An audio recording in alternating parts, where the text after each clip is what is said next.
Hello YouTube, this is Old School from WhatTheBuc.net, coming to you live from Valrico, Florida. This is my last video with this stupid Panthers hat on. I am fulfilling my obligation to Big Nick and Panther Nation, who I have the utmost respect for, but I gotta tell you, wearing this hat is absolutely driving me nuts.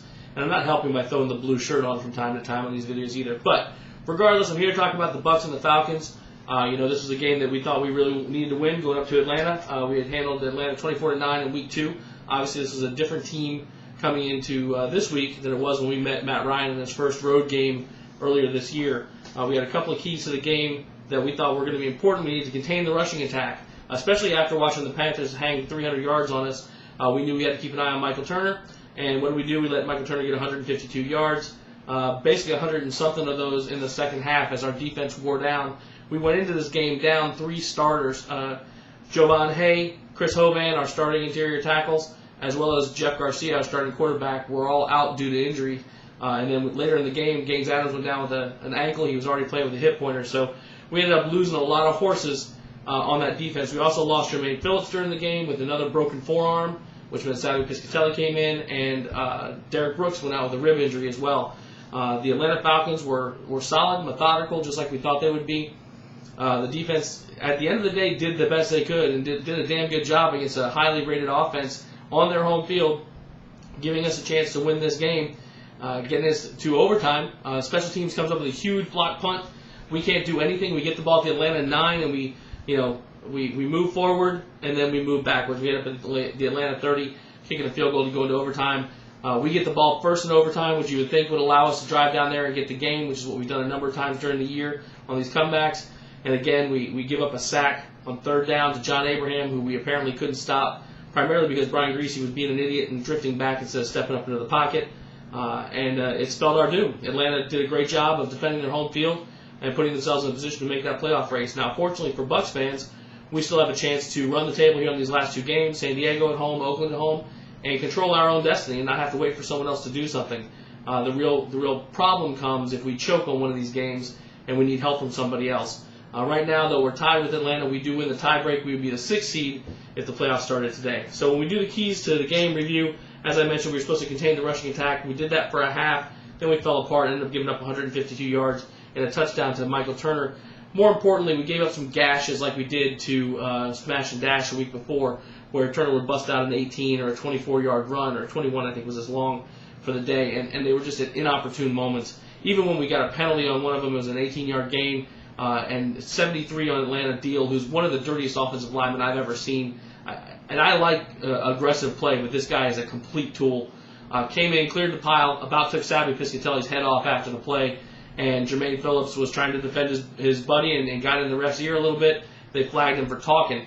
You get Deal, who's taking the guy's head off as he's looking down at the pile after the play, and they offset and nullify, which is absolute horse crap. The second key was to make the rookie quarterback make mistakes like we did in week 2. We did that. We got the picks. We got some fumbles. Matt Ryan, all in all, I mean, his stats look pretty decent at the end of the game. I don't have them directly at my fingertips, but I can get there relatively quickly. What do you end up with? Matt Ryan, 15 of 23 for 200 yards and 2 picks. He ended up with a 57.5 quarterback rating, which is not sparkling, and he was down around that 50% mark as well. So the defense did a good job on Matt Ryan in general, but all in all, our offense could not take advantage of the turnovers and turn them into 7 points, which is what we had to do. The third key to the game was to test that secondary. We did that. Antonio Bryant had a good game, went over 100 yards again, 8 catches for 108 yards, but Brian Griese was not sufficient in spelling Jeff Garcia. I think a lot of people, including myself, think Luke McCown should have been the guy to go in this game. He wasn't. And we did not get it done through the air or through the ground. Even though Griese throws for 269 yards, we couldn't convert these things into points. We couldn't get the scores when we needed to, and that spelled our doom. So Atlanta did what the NFC South teams have done quite reliably. They defended their home field. That's what we have to do coming back this week. We've got San Diego coming in here fighting, having to win out to even have a chance at the playoffs. LaDainian Tomlinson, who has not been LaDainian Tomlinson of old, but is still always a dangerous back. Phillip Rivers, Antonio Gates. It's a strong offensive team that's had a bad year due to some defensive injuries, including our boy Sean Merriman. So, anyway, kudos to the Atlanta Falcons. A good game. Again, I'm not a big fan of the chippiness I saw on that offensive line. I also have no idea how the hell when Aqib Talib makes that pick in the end zone, and Roddy White picks him up and slams him to the ground after the whistle's blown, how we don't get a 15-yard penalty on that play. That is absolutely ludicrous. Additionally, on the strip from behind that Jermaine Phillips got on the tight end Raider that saved a touchdown, the referees were directed by the competition committee before the season on a fumble.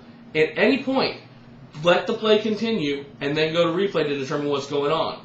Right? Even if the whistle blows, let the play continue. And they stopped Phillip Buchanan on that run back, which was looking pretty stout. We ended up getting the ball in the review, but if you're directed to do that, and correct me if I'm wrong, folks on YouTube, but that was what I understood to be the case, was you were supposed to allow that play to continue rather than blowing that quick whistle. So, all in all, very disappointing for the Bucs. 2 losses in a row the first time this year to division foes, which hurt obviously. But we're sitting here at 9-5. We can close out at home with San Diego and Oakland, end up 11-5, which would be stout, and secure us a playoff shot and a chance to redeem ourselves down the line. The Skulls and Swords this week, Antonio Bryant was really the only guy that stood out on our side from an offensive perspective. He had a phenomenal game, another phenomenal game, and he continues to pour it on pretty well. Coach Gruden, I was very disappointed again with his play calling on third down. We faced 15 third downs. We converted 3. We also only ran the ball 3 times. We were in a shotgun formation in those third down conditions 12 times after having just implemented the shotgun formation this year. It's amazing how much he's leaned on it. Now, maybe he was doing that to try and give Brian some extra time because we weren't able to block John Abraham, but I just think it's horrible. You're averaging 3.8 yards a carry. Give your back some chances to run the ball. Right? I know that we killed ourselves with penalties, 11 penalties for 76 yards. Kills you. You go from 3rd and 2 to 3rd and 7. Well, what the hell do you do as a coach? And you know what? You don't have to go to shotgun every time, especially when your quarterback continues to drift back after his 5 or 7 step drop, drifts another 5 or 6 yards back and gets sacked. Hell, at the depth he was, even Gaines Adams would have sacked him, the way Gaines taking himself out of plays. Anyway, again, congratulations to the Falcons. Now it's on us. We've got to go take care of business. No resting people this year, people. We're going to have to play it out. We're playing out with a lot of injuries. We've got a lot of people who went down. Hopefully they're going to get healthy as we get closer towards the end of the year, and hopefully Alex Smith will start catching the ball, and we'll start leveraging some of our weapons. That's all I got today. Old school from WhatTheBuc.net. Check out our show Thursday night at 7 o'clock as we preview the San Diego game.